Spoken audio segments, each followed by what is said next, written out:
Well, it's no secret, it's been an extremely tough year for all of us, but specifically those in the hospitality industry. And that's why Foodie Friday was created, to give them a bit of a boost. And we're pumping the tires today in Burlington of a family-run spot. Welcome to Culaccino Bar Kitchen. Welcome. Here with Jared, and we have your sister Tess. Morning, Tess.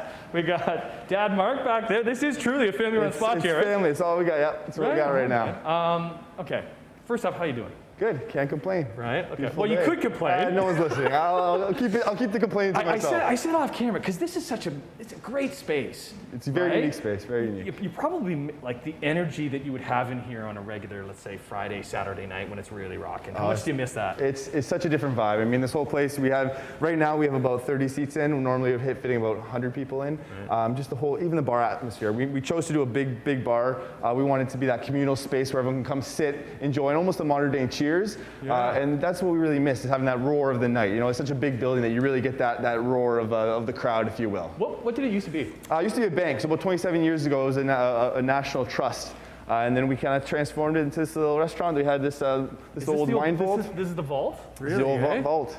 So what would this be used for? We do private events in here, just even a dinner. It can hold up to 8 people right now with restrictions. Well, right now we have nothing, but normally about 4 people. But yeah, just a kind of cool little room, a little getaway room to have a little private dinner with your friends and family. Okay. What is it? So Culaccino means what? So Culaccino is a watermark left on a table by a cold glass. So the ring on the table you get when you lift up your ice cold beer, if you will. I always trying to figure out what to call your restaurant. Yeah. Was it difficult or like? You know what, we came up with about 150 names, 149 were taken, and the last one didn't translate well. So we were actually at a restaurant and we had a drink on a menu, picked a paper menu, picked it up, and there was a little ring on it, and I Googled it, and that was the word. There you go. So I'm assuming then Italian is your kind of specialty here? Italian, we do Italian, our spin on Italian. So we do a fried chicken, a burger, but it's just food that goes really well with beers, wines, and it's the whole experience. Well, because the thing, when you think Italian, to pair it, you think red wine, but not as much here, right? You do have red wine, obviously, but it's a lot of beer. We really try to focus on the beer. So right now we have about 150 different beers from across Ontario. Try to stay with the local theme, or we brought a couple in from Italy, and that's the biggest thing, is we really try to do the whole food and beer pairing. Right. Hey Keith, come on, let's take a quick let's end this segment, because you have your whole little bottle shop. Yeah, right? we set that up during when COVID happened. You know, try to get some different ways to take out alcohol. And this is what kind of come up with, some different things. Right, okay, so let's, we'll take a break. You do a lot of homemade pastas, right? Pastas, and dinners for 2, because we're doing the curbside thing, right? So you gotta follow the rules. So let's take a break and let's kind of dive into that a little bit. And then you have a lot of beer knowledge, right? I like to think so. Is it a beer sommelier? So beer sommelier, yeah. I'm currently doing my master sommelier, which got pushed back because of COVID, but we're looking to finish that up in September, October area, and then hopefully be one of 26 in country. Right on. Well, we'll test them. We'll test Jared and the whole family here at Culaccino in Burlington, open for curbside, and we'll show some of the delicious treats that they have when we come back.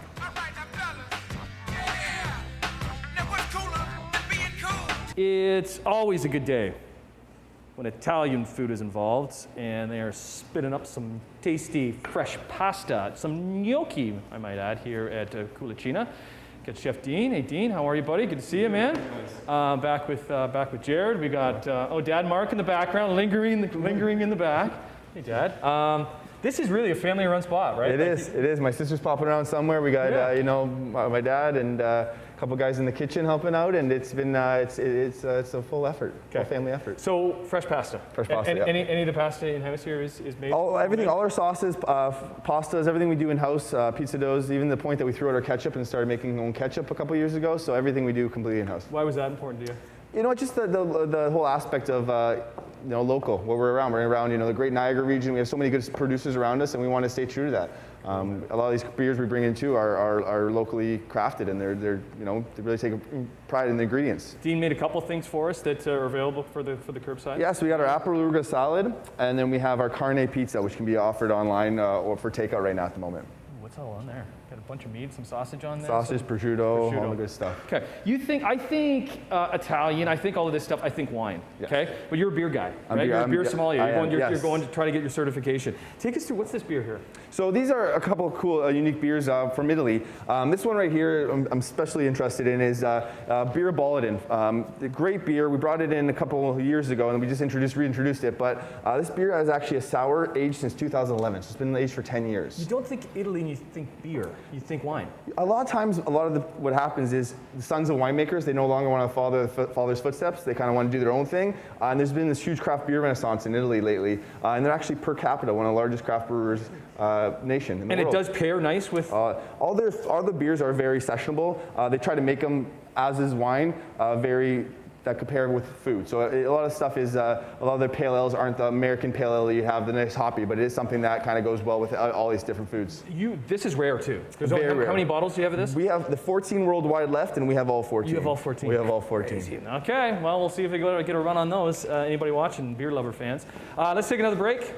Dean's working away, and maybe we'll transform what he's done there into an actual gnocchi dish to kind of show you the full effect here at Culaccino in Burlington. I'm Morning Live. So we saw the gnocchi being made last half hour here at Culaccino. Now we got chef extraordinaire, Dean. We got him out of the kitchen. We're just like, come on out front, Dean. And maybe this is a new thing. Right? I like it. It's a good setup. Because it's just so great out here. All the space in the world. Right? Back with Jared and the whole gang here at Culaccino. Okay, what's Dean putting together here? So he's doing our gnocchi right now. Gnocchi and a rosé sauce. So we just made the fresh gnocchi. We make gnocchi probably about every 2 days. Yeah. So it's always fresh. We've had a lot of good success with the takeout portion of it and the fresh pasta. But this is one of our dishes we do in-house. So are you doing this curbside? We're doing this curbside. Yeah. We're doing a different version of this curbside. We're doing our gnocchi tuffo, so it's a mushroom and truffle oil, but this is a little different for it. So you're an Italian spot, but what's been the most popular thing through all of this? Funny enough, our fried chicken. Is it just one of those because it just travels so well, or just beer and fried chicken? You can't beat it, okay, right? So what's so great about this fried chicken? You know what? So we do a little different. We do buttermilk marinade for 12 hours. This does have a little lemon zest on it and a balsamic drizzle. Okay, right on. And then what's right behind it there? We have our cauliflower, deep fried cauliflower. It's almost like a buffalo cauliflower style. And then we have, on the other side would be our carne pizza and our apple arugula salad. So there's a package, kind of a dinner for two?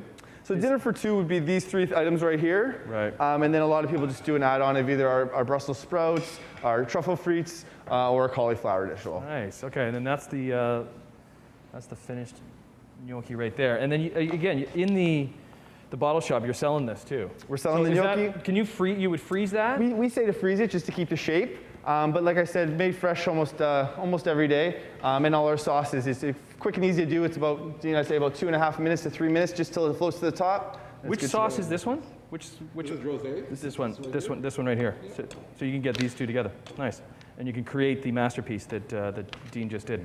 Okay, let's take one more break because you've got tons of delicious beers that are so bright and colorful that we kind of want to break some down. A lot of them are local. Yeah, a lot of local, a couple from Italy, mostly local. Okay. About 150 right now. Let's get into that when we come back to Culaccino on Branch Street in Burlington. I'm Morning Live.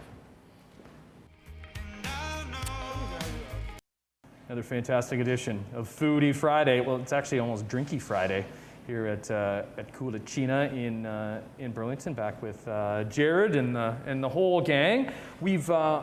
So beer is your passion, Beer's right? my passion, We have a bit of wine here. Yeah, we got wines, cocktails, but beer is my passion. Where'd the passion for beer come from? You know, my father worked for a big brewery for about 30 years, over 30 years, and I've always been around it. And just recently I got into this whole craft beer. There's a bar in Hamilton, Chester's Beers of the World, and I kind of fell in love with just the different styles and different looks of it, and it's just such a different, unique experience. The look of the way craft brewing has come, right? Because do people buy, like how do you find when people, do they buy because of the label, of the color? Yeah, I always say the can will buy your first beer and then the taste buys the second, third, or fourth. You have to have a good liquid inside the can, but it's such a piece of art. It's such I would say it's an Instagram picture. Everyone wants to take the perfect picture with the coolest looking can. What's some of your favorites here? Right now, these guys right here, Hatch. So this is Slake Brew out of Prince Edward County. They do an excellent job. We've been carrying their stuff for a little bit. Sun Split out of Ottawa, Dominion City. Really nice beer. Oh, this one right here. This this one, keep right there underneath it. What's Crank? Crank, awesome beers. 2 university students from Western University. My alma mater, me and Mark's alma mater. They, they're great guys. They started this brewery right before the pandemic and make a nice, easy, clean, light lager. And like pairing this type of beer with some of the pasta dishes, like the pasta dish that Dean's making here? 100%. A lot of times, wine always is normally paired with pastas or that kind of any food. Beer has such a different, unique characteristics. The effervescence, the bubbly, really cleanse the palate. So it really gets some of those that doughiness of the pasta, cuts right through it. Okay. What's the community been like for you for the past year and a bit? Community's been unbelievable. We have such a tight-knit community in this little area in downtown Burlington here. Everyone's really been rallying behind us, supporting us. There was a Fund the Grind. 2 gentlemen from Burlington, Dan Lomas and Travis Canelos, and they kind of put together this fundraiser, and they raised about $55,000 for local businesses around the area. So you're gonna make it? We're gonna make it. We're gonna push through. We're gonna push through. You're gonna push through. Until we can get back out into the patios and get people in here, curbside is the way to go, just to kind of... Can't wait. Okay. Great meeting you. And we got Dad Mark. Hey Mark, great seeing you. We got Tess working hard over there. Way to go, Tess! Cleanest glasses. Right. You listen to your brother? Yeah, sometimes. Selective here. Depends on the day. And big thanks to Chef Dean for creating these masterpieces here that you can get curbside here at Culaccino on Branch Street. I just always have to have some accent when I'm saying that name. Thanks, man. Thank you. Had a great time. Appreciate Cheers. it.